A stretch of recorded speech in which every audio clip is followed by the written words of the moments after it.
কাজল বিলে পানকৌড়িকে নাইতে দেওয়ার আহ্বানে মাধ্যমে কবি পানকৌড়িকে তার স্বাভাবিক পরিবেশে ফিরে দেওয়ার কথা বোঝাতে চেয়েছেন। মনের আনন্দে কিছু করার দিক থেকে উদ্দীপকের নাজির সাহেব সাঁতার কাটার সাথে বাঁচতে দাও কবিতার শিশুর কাজটির সাদৃশ্য রয়েছে।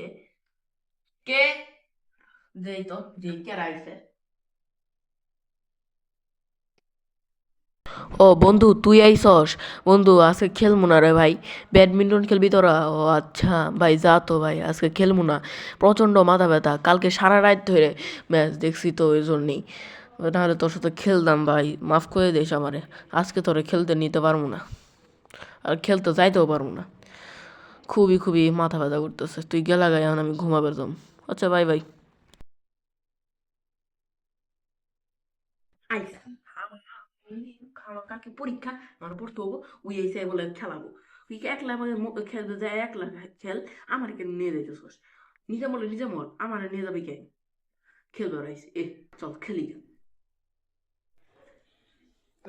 আজকে তো পরীক্ষা, কালকে আমি ভালো করে পড়ে আনছি, আজকে সব কমন পড়বো।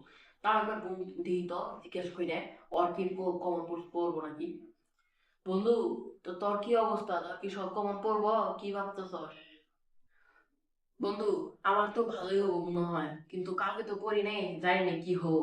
কিন্তু সমস্যা নাই বন্ধু, তুই যদি না পাস, আমি তোর সব কিছু দেখাবো। তুই আমার উপর এই ভরসাটা রাখবি। তুই যত তাড়াতাড়ি আমি তাই দেখাবো, কোনো সমস্যা নাই।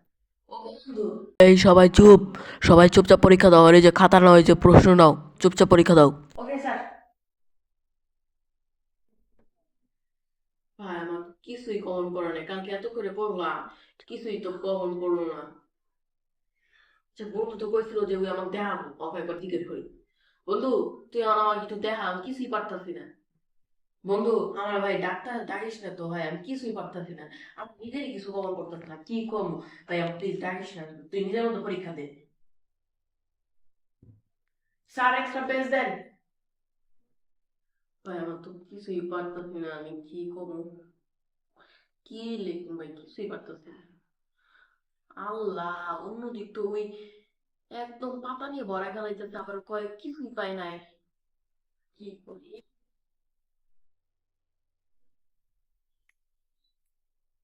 পরীক্ষা শেষ, কয় মিনিট আছে? ও, আরো 30 মিনিট। কি করি, রিভিশন তো দেওয়া শেষ। তাহলে কি করা যায়? বুদ্ধি আইছে। স্যার, এক্সট্রা কোশ্চেন পেপার দিয়েন। বিমান বন্ধু।